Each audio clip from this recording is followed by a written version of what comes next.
기도합시다. 하나님 감사합니다. 하나님 사랑합니다.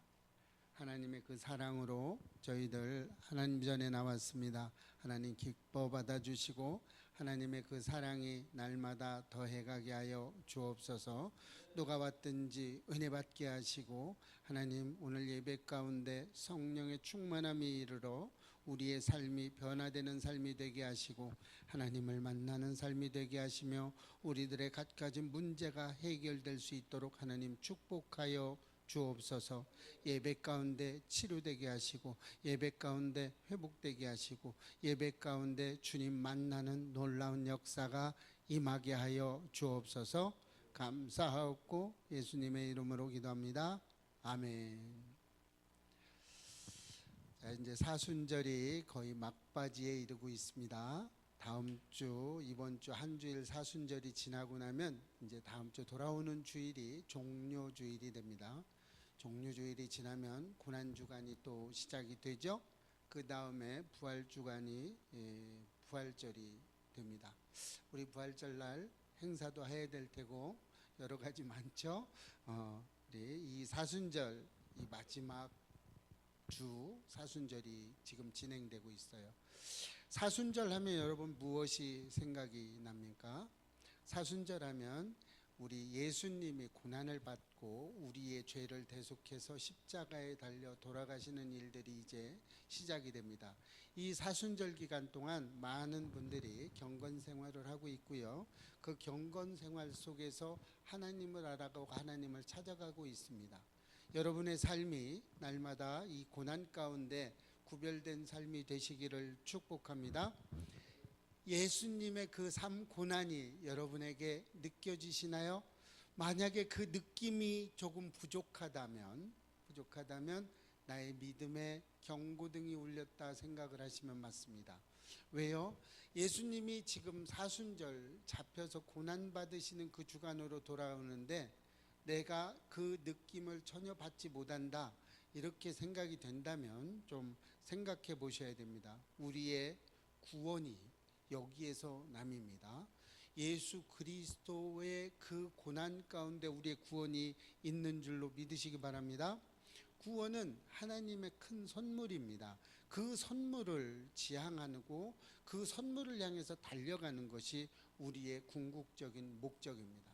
물론 우리의 이생의 탈을 벗고 나서 구원을 이르지만 그 구원이 우리 믿는 자들은 복된 날이 될 줄로 믿습니다. 베드로란 이름, 오늘 이 베드로서에 대해서 이제 좀 이야기해 볼 텐데요. 베드로라는 이름은 반석이라는 뜻을 가지고 있습니다. 헬라어로는 개발하고 이야기하죠. 베드로의 본명은 시몬입니다.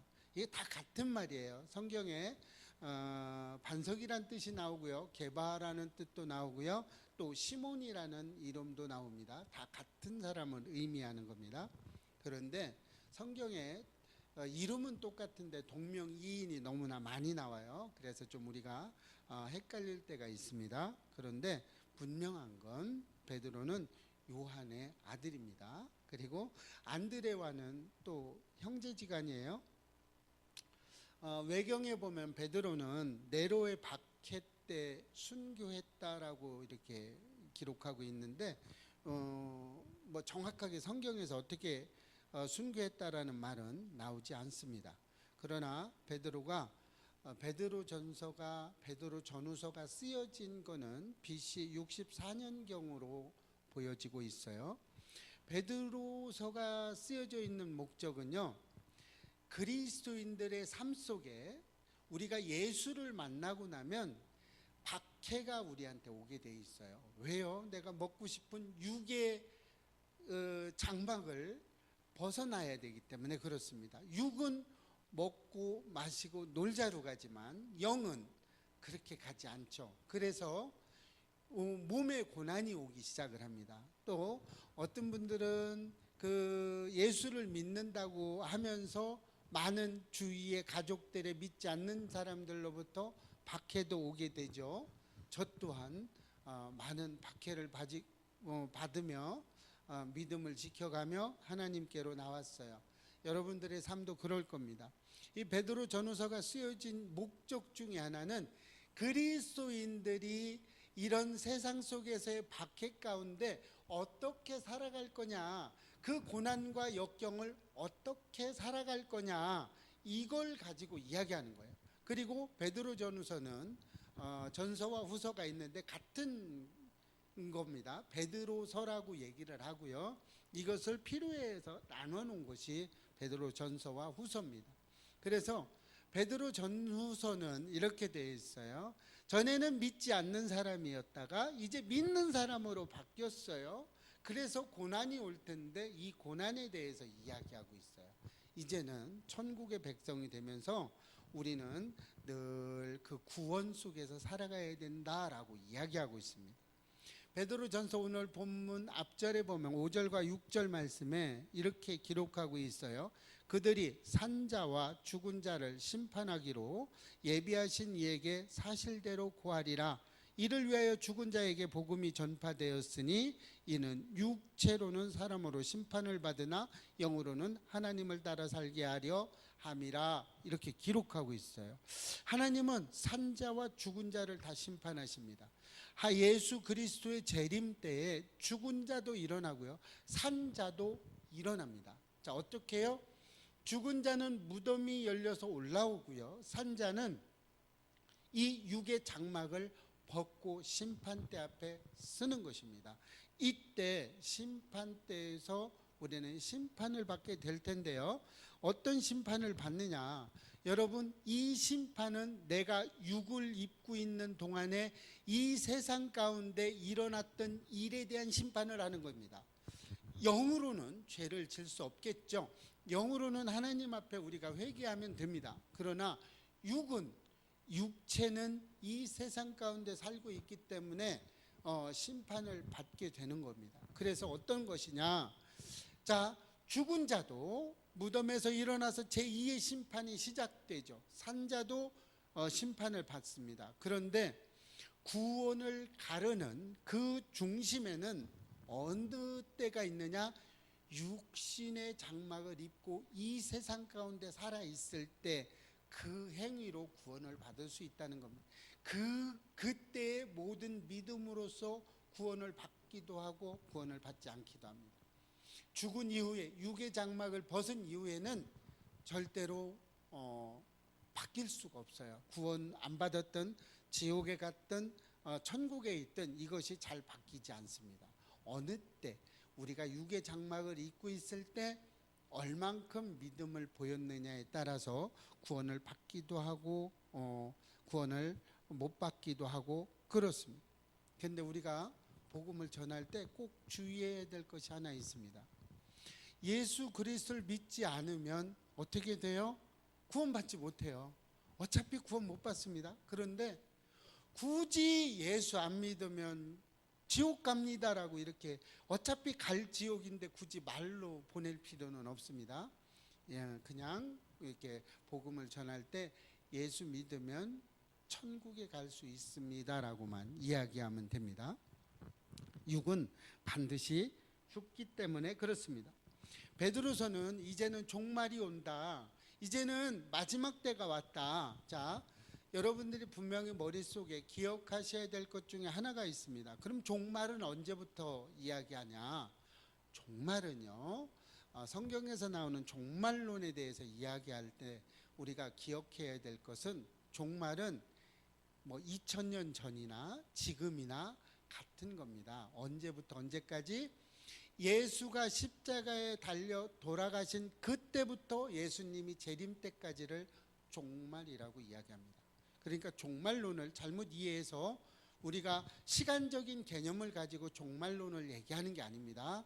예수님은, 하나님은, 성령님은 미래, 과거, 현재 다 없습니다. 그냥 현재로만 살아가시는 분이에요. 그렇기 때문에 우리가 생각하는 과거, 미래 이런 것이 하나님한테는 없다는 겁니다. 그래서 하나님의 속성은 늘 종말론을 이야기하고 있어요. 그러니까 십자가에 달려 돌아가신 그날부터 예수 재림까지를 모두 종말이라고 이야기합니다. 마지막 때라고 이야기합니다. 그러니까 2000년 전에도 종말이었는데 지금도 종말이다. 이렇게 기억하시면, 시간적인 개념을 가지고 기억하시면 안 됩니다. 자, 베드로 전후서는 이제 베드로는 이제 종말이 온다. 그러니까 이제 준비하자라고 이야기합니다. 그래서 종말이 올 텐데 이제 마지막 때라는 거죠. 마지막 때 종말이라는 그런 같은 의미를 가지고 있어요. 마지막 때에 살아가고 있는데 우리는 기도해야 된다라고 이야기하고 있어요. 기도는 그리스도인들의 가지고 있는 가장 큰 특징 중에 하나입니다. 기도는요, 무속인도 기도합니다. 많이 합니다. 무속인의 기도는요, 밤을 새서 기도합니다. 또 불교에 다니는 사람도 기도를 해요.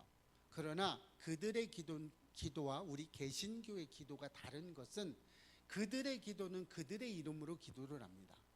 자, 무속인도요, 자기의 이름, 조상의 이름으로 기도를 해요. 그러나 우리 개신교는요, 예수 그리스도의 이름으로 기도합니다. 틀리죠?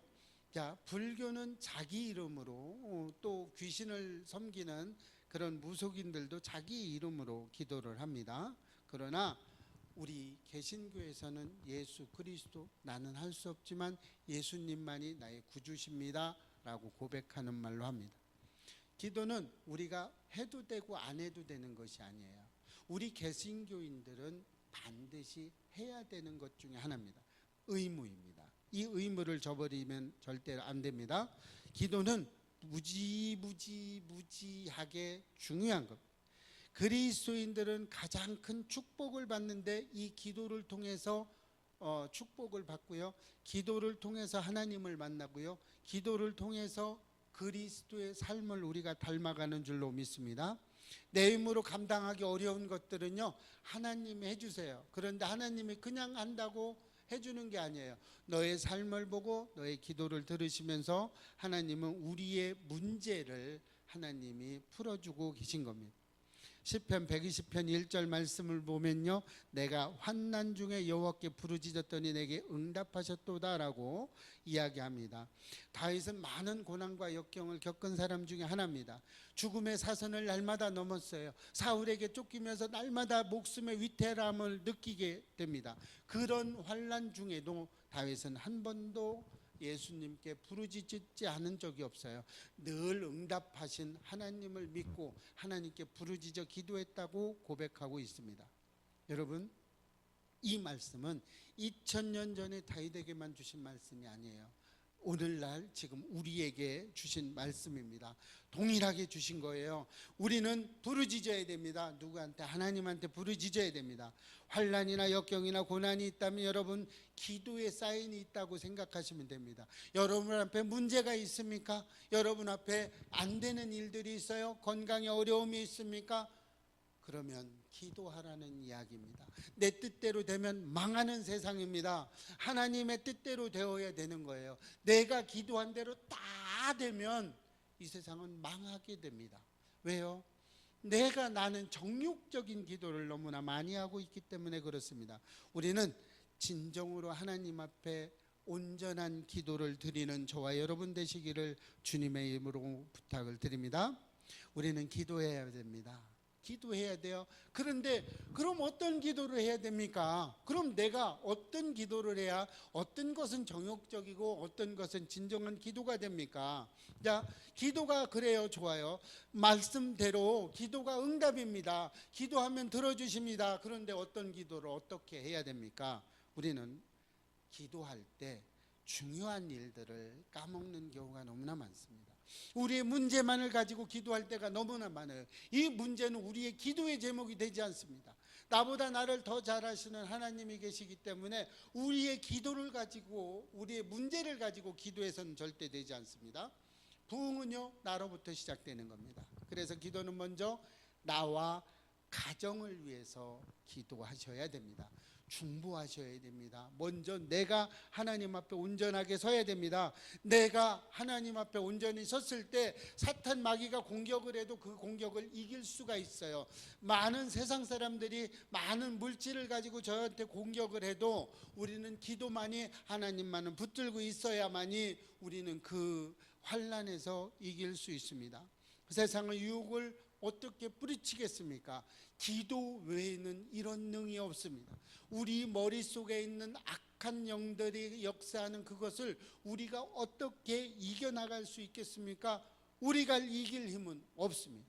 성경의 많은 선지자들은 이 기도함으로 하나님 앞에 응답을 받은 사람들이 너무나 많아요. 아무리 잘났어도요, 세상을 이길 영적 힘은요, 예수 그리스도에게만 있다는 것을 꼭 믿으시기 바랍니다.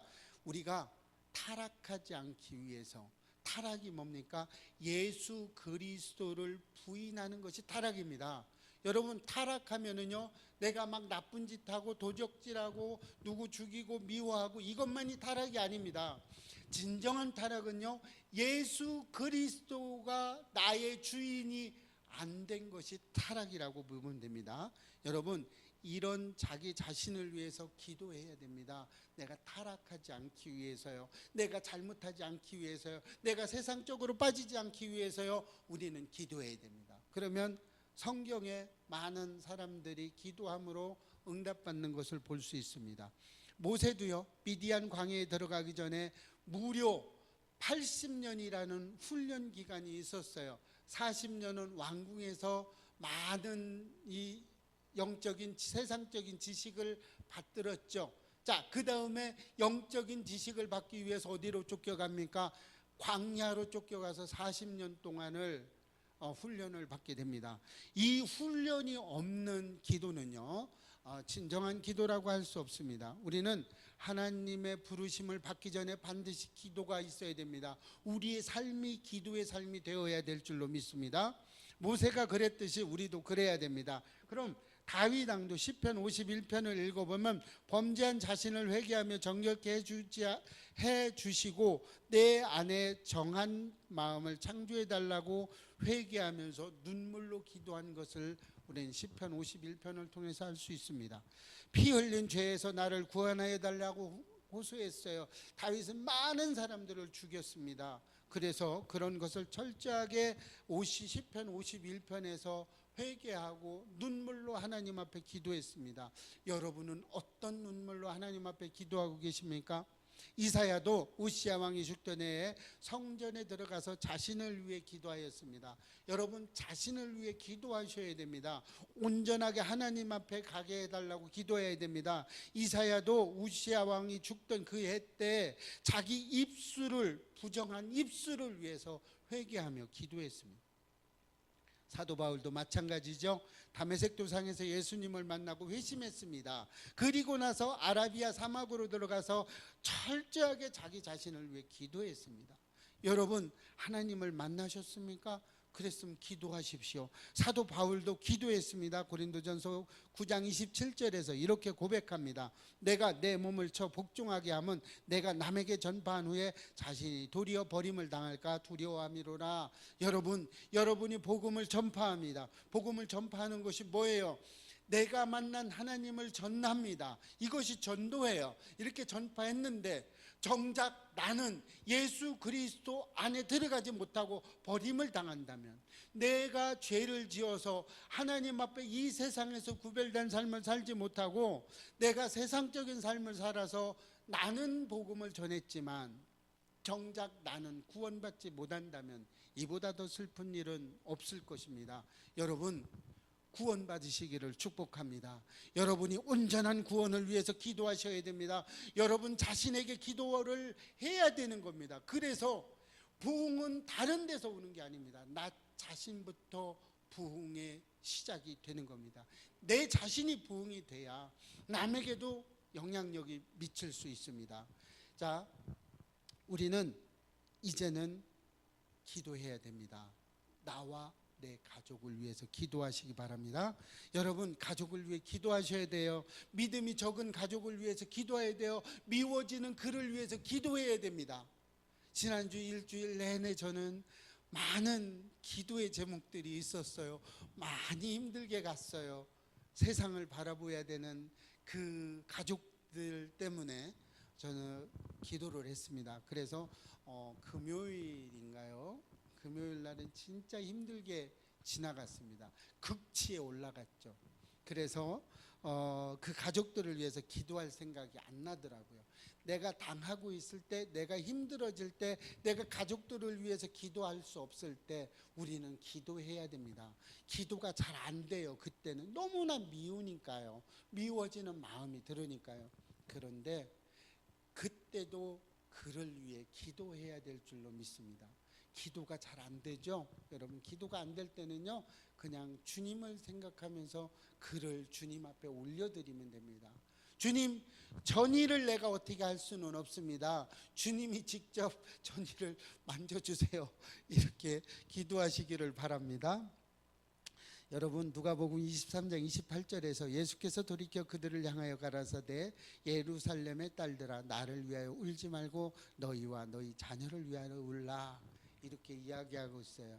이 말이 왜 나왔느냐면 누가복음 23장은 예수님께서 십자가를 지시고 골고다 언덕길을 올라가셨어요. 많은 무리들이 그를 따라가고 있습니다. 그랬는데 그 예수님이 너무나 불쌍해 보였어요. 그래서 많은 사람들이 울고 있었어요. 많이 예수를 추종하는 그들이 울고 있었습니다. 그들을 향해서 예수님은 그랬어요. 나를 위해 울지 마라. 너희 자신과 너희들을 위해서 울으라고 이야기하십니다. 이 말씀은 가족들을 위한 구원의, 또 자기 자신을 위한 구원의 문제라는 이야기를 하고 있는 겁니다. 여러분, 기도는요, 나와 내 가족이 먼저 기도가 되어야 됩니다. 여러분, 그것이 순서입니다. 기도는요, 전의를 먼저 변화시키는 게 아닙니다. 내가 먼저 변하고요, 그 다음에 전의가 변하는 겁니다. 많은 사람들은 세상적인 이야기를 합니다. 전의가 변화되면 나도 변화될 수 있습니다 라고 얘기해요. 그런데 그렇지 않습니다. 우리 예수 그리스도를 믿는 우리들은요, 내가 변하면 저 사람이 변합니다 라고 이야기하는 거예요. 내가 먼저 변하는 겁니다. 내가 먼저 가족을 위해 변하고요, 내가 먼저 믿지 않는 믿음이 약한 저 사람을 위해서 내가 먼저 변하고요, 내가 저를 힘들게 하는 시어머니를 위해서도 기도하셔야 됩니다. 또 우리는 많은 가족들을 위해 중보하시기를 바랍니다. 핍박하는 아내를 위해서 중보하시기를 바랍니다. 핍박하는 남편을 위해 중보하시기를 바랍니다. 복음을 전하는 데는 말로 해야 되는 복음이 있고요, 또 하나는 행동으로 보여야 되는 복음이 있습니다. 중국에서 많은 복음을 전해야 될 기회가 있었습니다. 그런데 거기서는 말로 전할 수가 없어요. 행동으로 전해야 됩니다. 기독교 박해 국가에서는 행동으로 전해야 됩니다. 말로 전하면 감옥에 갑니다. 또 쫓겨나게 돼요. 그런데 기독교 박해 국가도 그런데요, 또 말로 해서는 안 되는 곳이 또 한 군데 있습니다. 그것이 어디냐면 가정입니다. 가정에서는 말로 전하면 잘 안 돼요. 뭘로 전해야 돼요? 행동으로 전해야 됩니다. 행동으로 섬기고요, 행동으로 해줘야 됩니다. 왜요? 나보다 나를 더 잘 알아요. 나의 단점을 우리 가족들은 너무나 잘 알아요. 아무리 말로 해도 먹히지 않습니다. 그런 가족들에게 가장 좋은 것은요, 행동으로 보여주어야 될 줄로 믿습니다. 이렇게 되는 것이 예배자의 삶입니다. 여러분, 예배자의 삶을 사시기를 주의 이름으로 축복합니다. 이 예배자의 삶은요, 그냥 되는 것이 아닙니다. 내가 죽어 없어지고 십자가에 내 자신을 못을 박아야 그때서 예배자의 삶이 되는 줄로 믿습니다. 가족 구원이 잘 안 돼요? 그러면요, 내 삶이 예배자의 삶에서 조금 벗어나 있어서 그렇지 않나라고 생각해 보시기를 바랍니다. 여러분이 아직도 살아있어서 가족 구원이 잘 안 됩니다. 가족 구원이 안 되면요, 여러분이 먼저 죽으시기를 바랍니다. 여러분이 죽으면 가족이 삽니다. 두 번째 기도는 아멘이 별로 신통하게 나옵니다. 기도는요, 또 교회를 위해서 기도해야 됩니다. 물론 이렇게 예배당, 우리 예배교회 아름답게 이렇게 지어져 있는 예배교회에서 기도하는 것도 마찬가지 되죠. 교회를 위해서 기도해야죠. 그러나 하나님은 이 예배당을 교회라고 칭한 적이 별로 없습니다. 이것은 예배를 드리는 사, 교회당은요, 하나님을 믿고 나의 구주, 나의 하나님으로 믿는 사람들이 모여서 예배를 드리는 곳이지 진정한 교회는 아닙니다. 뭐 교회라고 할 수 있죠. 여기서도 진정한 교회는요, 두세 사람이 모인 그곳이 진정한 교회입니다. 물론 여러분들이 이렇게 여러 한 3,000명이 와 계시니까 여기도 교회입니다. 당연히 교회죠. 두세 사람 이상 와 있으니까. 그러나 하나님은 우리의 마음속에 있는 교회를 더 중요하게 여기십니다. 두세 사람이 모인 이 교회를 위해서 우리는 기도하셔야 됩니다. 어떻게요? 내하고 같이 지내는 이 교회의 중보자가 내가 되어야 되는 줄로 믿습니다. 나하고 함께한 두세 사람이 함께한 이 교회에 함께 있는 이들을 위해서 우리는 구별되어야 됩니다. 세상에서부터 구별되어야 됩니다. 세상적으로 살아가면 안 돼요. 세상 사람들을 만나면 어떻게 하면 육이 즐거울까? 어떻게 하면 좋은 것을 먹을 수 있을까? 어떻게 하면 이 몸이 더 좋을까? 자, 마시자, 붙자, 놀자, 노래방 가자, 이렇게 얘기를 합니다. 그러나 우리 교회에 다니는 우리들은 어떻게 하면 성경을 조금 더 읽을 수 있을까요? 어떻게 하면 기도를 조금 더 할 수 있을까요? 어떻게 하면 우리가 예수님을 따라갈까요? 어떻게 하면 지금 이 사순절 기간을 지나가는데 조금 더 우리 예수의 그 고난 가운데 우리가 참여할 수 있을까요? 이런 말들을 하게 됩니다. 구별되어야 됩니다. 거룩해야 된다는 이야기죠. 구별된다는 말은 거룩과 일치하게 됩니다. 거룩이라는 말은 히브리어로 카도시라고 이야기하는데요, 이 말은 구별된다라는 뜻을 가지고 있습니다. 성별된다는 뜻을 가지고 있어요. 여러분, 성자, 성별된다, 구별된다, 이런 건 뭐 성전, 성경, 뭐 성도, 성물, 이렇게 다 성자를 붙이는데요, 하나님으로부터 이르는 그런 데만 붙일 수 있는 것입니다. 그러니까 마리아가 성모 마리아가 돼서는 안 되겠죠. 그렇게 되면 문제가 달라지는 이야기입니다. 그래서 성모라고 쓰면 되지 않습니다. 자, 캐톨릭은 그래서 가장 큰 이단 중에 하나입니다. 여러분 분명해야 됩니다. 거기는 성모 마리아로 하고 있어요. 그래서 우리는 성자를 아무 데에다 붙이면 안 됩니다. 하나님 외에 성자를 붙이는 게 아닙니다. 그래서 성가대라는 말도 잘 쓰지 않습니다. 찬양대가 맞는 겁니다. 자, 이렇게 우리는 두세 사람이 모인 그 교회 안에서 우리는 온전하게 그들을 위해 기도해야 될 줄로 믿습니다. 베드로전서 1장 16절 말씀을 보면요, 기록되었으되 내가 거룩하니 너희도 거룩할지어다 하셨느니라 라고 이야기하고 있어요. 많은 성경의 많은 부분에 레위기 11장 44절, 고린도전서 3장 16절 전부 이렇게 여러 군데에서 보면 거룩하다라고 이야기하고 있어요. 우리는 두세 사람이 모인 그 거룩한 교회에서 우리는 기도해야 될 줄로 믿습니다. 이렇게 기도해야 되는 우리의 대상들이 너무나 많아요. 그러니까 먼저는 어디에서 했죠? 나 자신을 위해서 기도를 했죠. 두 번째는 어디에서요? 가정을 위해서 기도했습니다. 그 다음에 내 두세 사람이 우리 교회에서 기도해야 됩니다. 어떻게 해요? 건강한 교회가 되게 해달라고 기도하셔야 됩니다. 물론 우리 예배교회가 건강한 교회가 해달라고 기도해야 되겠죠. 지금 건강하지 못한 많은 교회들이 있습니다. 그 건강하지 못한 교회들이 전부 우리를 힘들게 하고 우리를 역경 가운데 우리가 교회가 병들어가는 곳 중에 하나입니다. 그래서 온전한 내 마음속에 교회가 온전하게 하나님을 따라가는 것이 아니고 잘못된 길로 가는 경우가 너무나 많습니다. 그래서 우리는 기도해야 됩니다. 우리 주위에 있는 그 교회들을, 내 교회도 있지만 우리 성도님들의 교회도 있습니다. 마음속에 교회가 있는 겁니다. 그 교회에 있는, 그 주위에 있는 많은 사람들에게 기도해야 될 줄로 믿습니다. 이 기도는 이 사회에서 빛과 소금의 역할을 감당할 수 있게 되는 겁니다. 그래서 병들어가는 우리 교회들, 또 낙심되는 교회들, 또 힘들어하는 교회들을 위해서 우리는 기도해 줘야 됩니다. 병든 교회들이 있습니다. 암으로 고생되는 교회들도 있습니다. 또 많은 질병으로 고통받는 그들을 위해서 우리는 기도해야 될 줄로 믿습니다. 로마서 12장 4절과 5절 말씀에 이렇게 이야기합니다. 우리가 한 몸에 많은 지체를 가졌으나 모든 지체가 같은 기능을 가진 것이 아니니 이와 같이 우리 많은 사람이 그리스도 안에서 한 몸이 되어 서로 지체가 되었느니라. 서로의 부족함을 채워줘야 합니다. 서로 격려해 줘야 합니다.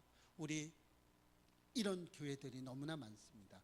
우리 자신 한 사람 한 사람을 놓고 보면요, 얼마나 힘들고 얼마나 어렵게 사시는 분들이 많은지 모릅니다. 이런 사람들을 위해서 우리 같은 지체니까 열심히 건강한 교회가 해달라고 기도해 주시기 바랍니다. 또 은혜가 충만한 교회가 되게 해달라고, 나만 혼자 은혜 받고 나만 혼자 하나님한테 천국 가고 나만 혼자 가는 것이 아니고요, 우리 함께 교회들이 은혜가 충만한 교회가 돼서 함께 가자고, 함께 천국에 가자고 우리는 기도해야 될 줄로 믿습니다. 말씀이 충만해야 됩니다. 또 사랑이 충만해야 됩니다. 성령의 9가지 열매가 충만해야 됩니다. 우리는 늘 초대교회로 돌아가야 됩니다.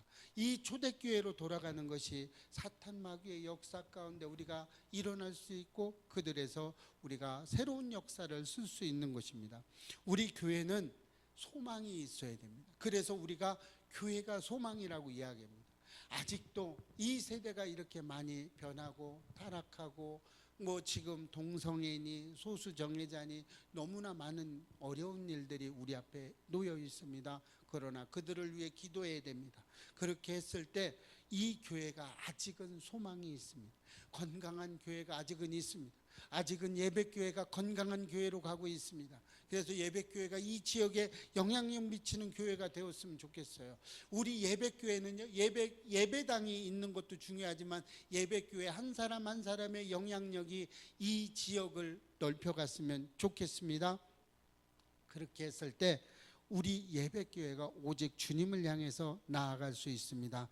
우리 날마다 기도함으로 하나님 앞에 온전한 예배자의 모습 되기를 주의 이름으로 축복합니다.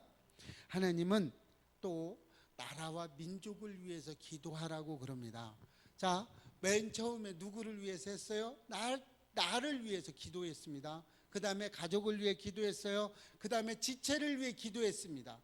그 다음에는 나라 잃은 서름을 저는 겪어보지 못했지만 우리 부모님 세대는 겪어봤어요. 일제 36년의 그 기간 동안 나라 없는 서름을 우리는 얼마나 처절하게 당했습니까? 나라가 있어야 됩니다. 우리 그래서 나라와 민족을 위해서 기도해야 됩니다. 이 나라가 있으면 우리가 잘 살아갈 수 있는 거고요, 나라가 없으면 없는 서름이 너무나 큰 것을 우리는 알 수 있습니다. 그래서 우리는 나라를 위해서, 이 나라의 위정자들을 위해서, 또 우리 예배교회를 이끌고 가는 또 저도 있겠죠. 기도해 주셔야 됩니다. 온전하게 해달라고. 또 이렇게 가야 되겠죠. 그렇게 했을 때 우리 나라가, 또 우리 하나님의 나라, 또 전 세계로 퍼져나가는 하나님의 나라, 또 선교사들을 위해 기도해 주시기를 바랍니다. 탄자니아에 우리 김현식 선교사 가정이 있습니다. 우리 본격적으로 이제 그 기도를 해야 될 텐데요, 그 탄자니아에서도 하나님의 나라가 있게 해달라고 우리 기도해야 됩니다. 또 우리 김선희 선교사 지금 중국에 가 있습니다. 그곳 가운데 여러 가지 일들이 지금 일어나고 있는데 그곳 가운데서도 온전하게 해달라고, 또 우리나라 우리에서 파송되는 많은 선교사님들이 있어요. 우리하고 직접적인 관련이 없다고 하더라도 그 사람들을 위해서 기도해 줘야 됩니다. 이 하나님의 말씀이 땅끝까지 전파되어야 될 줄로 믿습니다. 하나님은 우리의 삶을 복된 삶으로 이끌어 주실 줄 믿습니다. 하나님, 우리 삶이 삶으로 보여지는 우리의 모든 기도들을 받아들이고 있습니다. 오늘 본문을 다시 한번 읽어볼까요? 만물의 마지막이 가까웠으니 그러므로 너희는 정신을 차리고 근신하여 깨어 기도하라, 이렇게 얘기했어요. 기도하라고 그럽니다. 기도하시기를 바랍니다. 여러분 하나하나 한 사람 한 사람이 기도가 쌓여서 우리나라를 또 우리 모든 삶을 구원의 삶으로 이끌어 줄 믿습니다. 이렇게 되면 예레미야 33장 3절의 말씀처럼 너는 내게 부르짖으라 내가 내게 응답하겠고 내가 알지 못하는 크고 은밀한 일을 내게 보이리라고 이렇게 말씀하셨어요. 어떻게 해요? 우리가 깨어 기도해서 열심히 기도하면 응답하시겠다는 거예요. 어떻게 해요? 내가 구한 것, 내가 구하지 못한 것, 내가 모르는 것까지 하나님은 응답해 주시겠다고 이야기합니다. 마지막 때가 다가올수록 우리는 기도해야 됩니다. 깨어 기도해야 됩니다. 마지막이 불을 계속해서 우리 앞에 나타나고 있어요.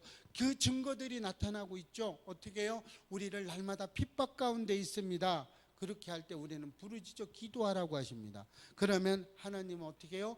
응답하시겠다고 이야기했습니다. 자, 그러면 어떻게 응답하냐? 어떻게 기도합니까? 부르짖어 기도해요. 그럴 때 빌립보서 4장 6절 7절 말씀을 보면 아무것도 염려하지 말고 오직 모든 일에 기도와 간구로 너희 구할 것을 감사함으로 하나님께 아뢰라. 그리하면 모든 지각에 뛰어난 하나님의 평강이 그리스도 예수 안에서 너희의 마음과 생각을 지키시리라 라고 말씀하고 있어요.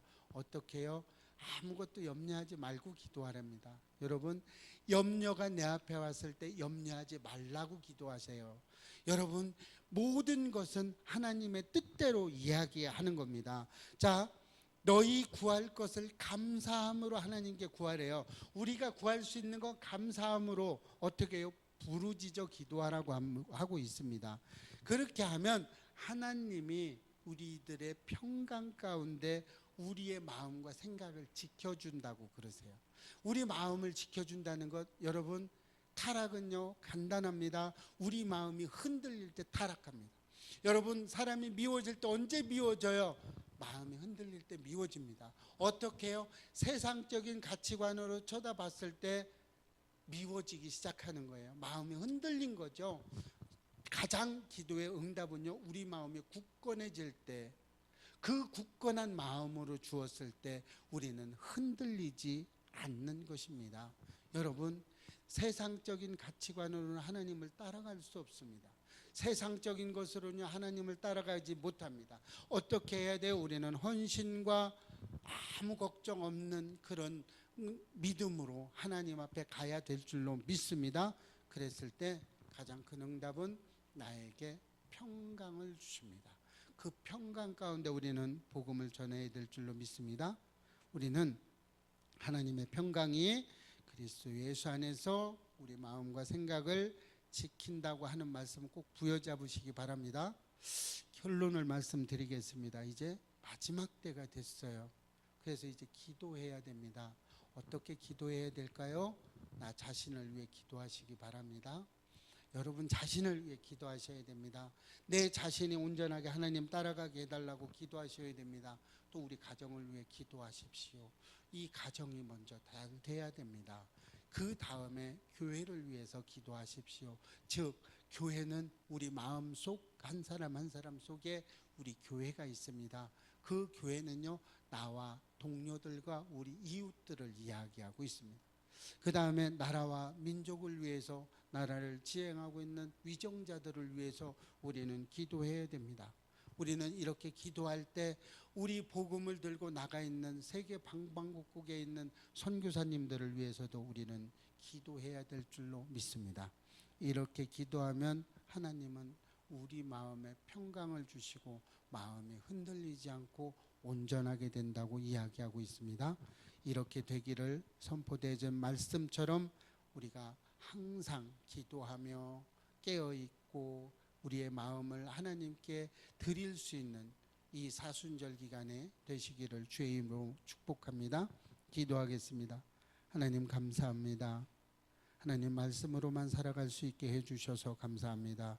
축복하시고 함께 해주시고 이 말씀으로 살아가는 우리 저와 여러분 되시기를 축복합니다. 하나님의 그 사랑이 날마다 더해가기를 원합니다. 하나님의 그 뜻이 날마다 더해가기를 원합니다. 하나님의 그 사랑과 은혜가 날마다 더해가기를 소망하옵고 예수님의 이름으로 기도합니다. 아멘.